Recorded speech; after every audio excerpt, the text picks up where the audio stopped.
आपको यह भी बताना चाहता हूं कि अमेरिका के इस हमले में हूती को कितना नुकसान हुआ है, उसको जरा समझिए। B2 स्थित बॉम्बर से हूती के भूमिगत बंकरों को निशाना बनाया गया।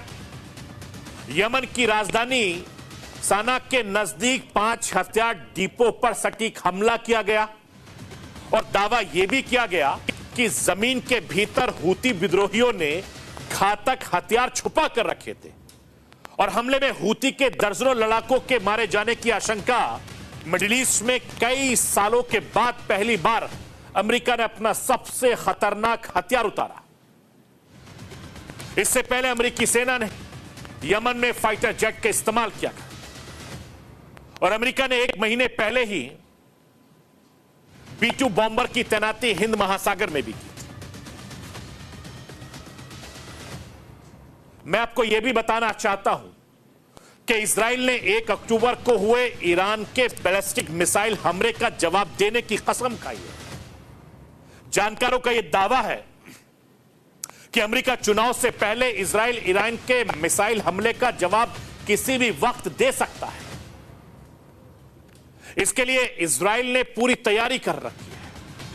लेबनान में ईरान समर्थित हिजबुल्लाह और गाजा में हमास के साथ इजराइल का संघर्ष लगातार जारी है और दावा यह भी किया जा रहा है कि हिजबुल्लाह को पूरी तरीके से कमजोर करने के बाद इजराइल ईरान पर अटैक करेगा, क्योंकि हमास को कमजोर करने के बाद ही इजराइल ने हिजबुल्लाह पर अटैक किया था। और इसी बीच हूती पर अमेरिका का हमला मिडिल ईस्ट में तनाव और ज्यादा बढ़ा दिया है। ईरान समर्थित शिया चरमपंथी समूह पर हमला ऐसे वक्त में किया गया था जब इस क्षेत्र में भारी तनाव था। और खास बात यह है कि हमला अमेरिका ने अकेले किया है, जबकि इससे पहले वो ब्रिटेन के साथ यमन में कार्रवाई करता रहा है। अमेरिका ने हूती पर हिले के लिए जिस हथियार B2 स्थिलत बॉम्बर का इस्तेमाल किया था, अब उसकी खासियत भी समझ लीजिए। लाइए स्क्रीन पर।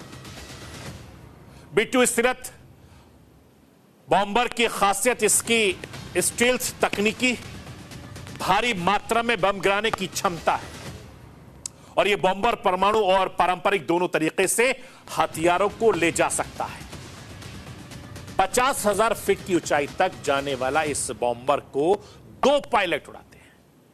एक बार में 9,600 किलोमीटर दूर तक का सफर पूरा कर सकता है और इस वजह से B2 स्टीलत बॉम्बर दुनिया में कहीं भी पहुंच सकती है।